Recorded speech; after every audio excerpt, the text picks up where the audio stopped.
Hello, I'm Caroline Marshall, and welcome to Bump to Business Owner, the podcast speaking to mums in business, you. I'll be in conversation with some of the most inspiring women and mothers in enterprise about their journey, how they created their successful businesses alongside raising their children, and what that looks like in work and family life. Hello and welcome to today's episode of Bump to Business Owner. I'm your host, Caroline Marshall, and today we are in the final episode of my mini assistant takeover. Thank you so much for joining all these episodes. I hope you enjoyed them, and it is a pleasure to sing a bit more about the industry, and I'm hoping to do more of that over the coming weeks, so stay tuned. I think I have been in this industry now for over 15 years and the virtual assistant industry for it'll be 10 years next year, so be prepared for more focused content on this. And it's been really interesting because as I've been learning and as I've been growing in the assistant world in the past couple of years, I've really been pulled back to the community of the assistant world.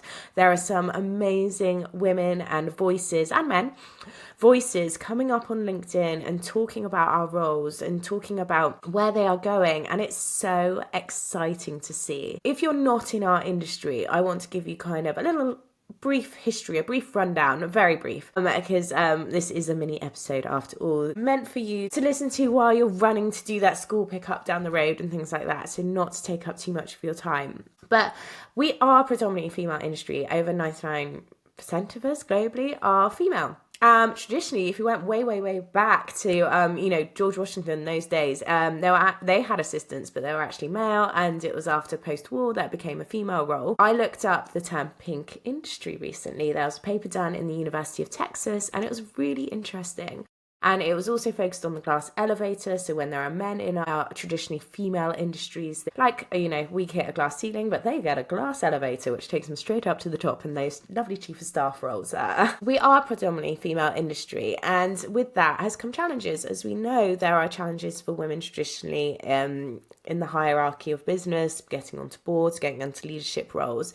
And I believe it's fully, in so many ways, impacted our industry in the way of growth, seeing it as not just a job, but it is a career. Also being seen as something very irreplaceable. They love to replace assistants. We have seen so many evolutions since the 1980s, since the computer came in. There was a big evolution of the assistant role in 2009 when the crash, and suddenly loads of people were being made redundant, but not the assistant role. And we had loads of areas and scope added to our role as a result. And now we're seeing another evolution with AI, which is very exciting.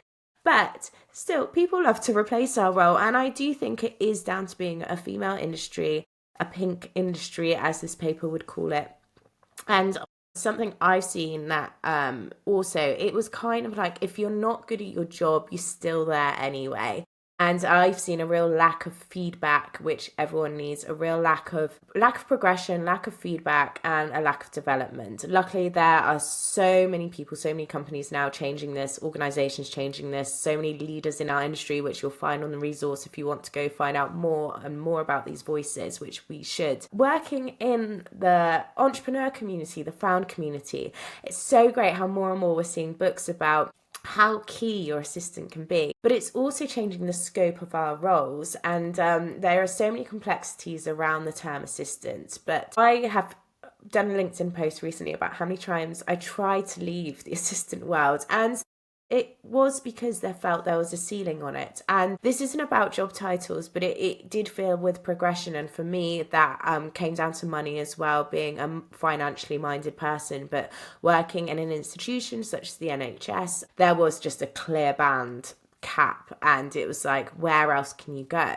if as an assistant, especially in that organisation? And they actually lowered the banding of a lot of the jobs there to make them more admin focused rather than strategic. And what I've seen increasingly this year, I've talked about it on other podcasts that I've kindly been asked to guest on, is that it did get a bit tiring going to events. And I think sometimes as a VA agency owner, I think I was very nervous at the start of networking. I think there's a lot of misconceptions about VAs, and I think that's partly due to us being a pink industry and a newer one as well. We don't have a blueprint to follow like accountancy firms, marketing agencies, there's always people blowing up those blueprints, which is great, but we've had nothing really to follow in our model and how we charge, how we do things. Everyone's trying to, there's constantly things we're trying to move and adapt in our industry. And it's because we are paving the way for agencies and service providers like us. So where do I think it's going? Well, something that we provide as a service, like there's still a real core need for inbox management, diary management, really supporting that person to be successful. So taking away the management of projects, taking away what they're focused on and taking everything away so they can focus on leadership. There's still such key for that. And this is where I was thinking about this when reflecting on how to talk about this in a podcast and come across eloquently. But I think still so often in our industry, people think, oh, I'm really organized. Oh, I run my household, so I can be an EA. And it really is a different skill, and it's showing that these soft skills are very different. Yes, maybe the practical skills about being organised and being able to be there for other people, but it's very different when it's your family members, which we're also used to as mothers and partners and having kids. So doing that for an executive, it's very different for a founder, and the different personalities, it's so different. I was talking to an assistant friend recently who's her first time in a startup and how different it is from when she's worked in a huge corporate organizations as a PA. And it's knowing how to adapt and change and work in these environments with these people. And this is where I'm really keen. This is such an area that is our role is shown as being key. We're no longer, I think traditionally as well, it was like, oh, we're the secret behind execs. And I had this on actually another LinkedIn post I did where someone said they didn't mind being the secret behind the exec and they enjoyed that. And I thought, that's great. Good for them. And, that's great that that's how they identify as. But it's actually really quite damaging in an organizational structure when all the time now organizations are looking to streamline. And it's like, if we're a secret, that means we're not visible and that means we're easily removed. And even if we're not, we shouldn't be. If you're not known the value you're bringing to an organization, and that's backed in these huge organizations or even in startup and scale-ups world where they're answering to VCs, every penny counts. If our value isn't being shown, then we are easily replaceable. And that's why we're all understanding that now and moving away from being the secret. And that's where I'm really interested to see the evolvement of this role, seeing how people are now communicating the soft skills and soft skills that can be learnt, but just don't, for people not to so easily think, oh, I've done this and I can move to this, because it is a career transition and it is such a challenging role supporting someone being successful as a leader. It's very exciting. I'm very passionate about it, but it's a very different skill. But then on the flip side, this is what I say is the other services that we bring is how operational our roles are becoming. And that is from, managing projects, managing workflows and using tech and AI in order to do that better and do that quicker and find efficiencies. And that is what's really exciting as well. So in smaller organizations, it's being able to bring both those skills in, the people support, the empathy, the leadership that our leaders need us to be an extension of, but also really run and manage projects and things. And that's where also I think people think that's the area people think we're replaceable in. But that is the area we have to grow in and really know what we're talking about. And it's following leaders and doing programs and courses, keeping our skills up to date. I always say, so when like bookkeeping software came in, it probably thought, oh, we don't need bookkeepers anymore.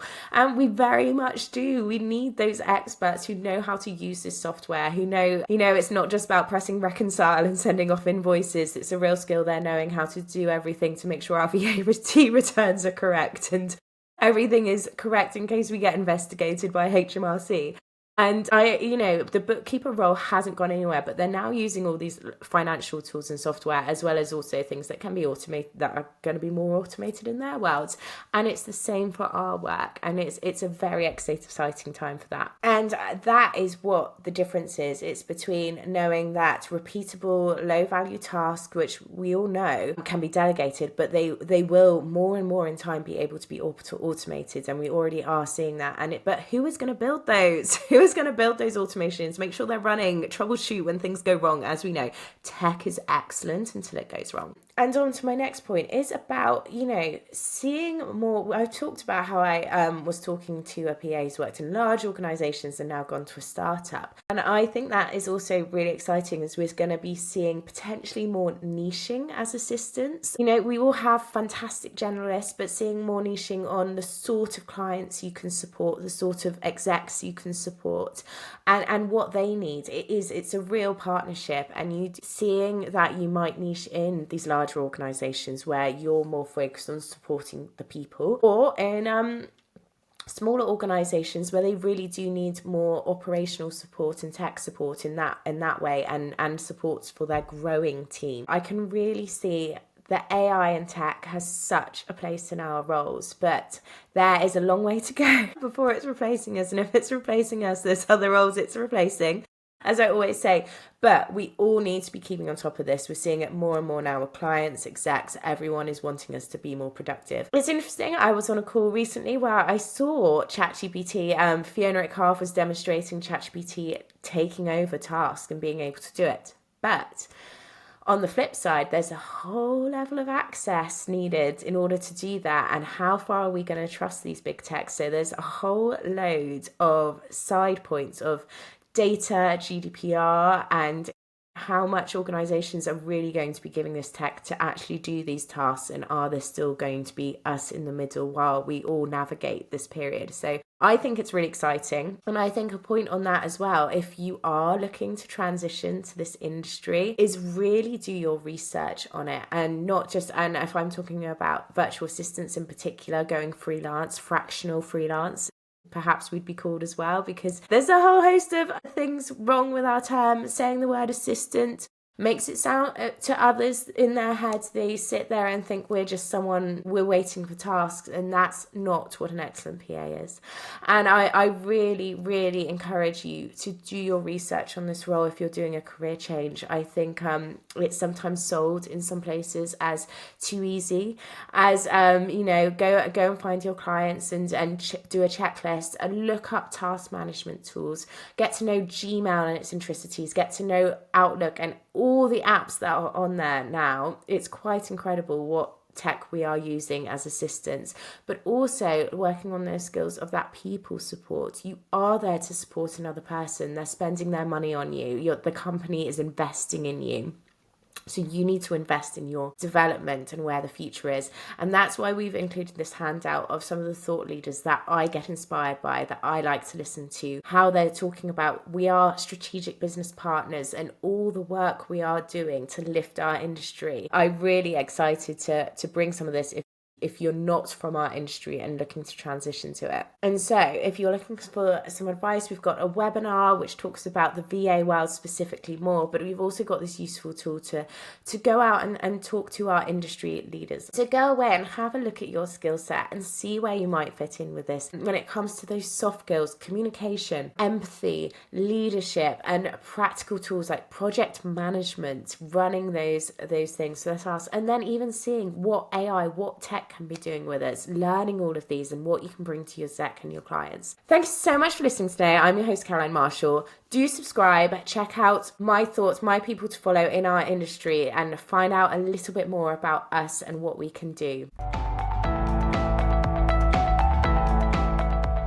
Thank you so much for listening to Bump to Business Owner. I hope you enjoyed the conversation. Please do rate, review, follow, or subscribe wherever you're listening. It really helps us to connect with more mums and business owners. You can DM me on @BumpToBusinessOwner on Instagram, and I'll be back next week.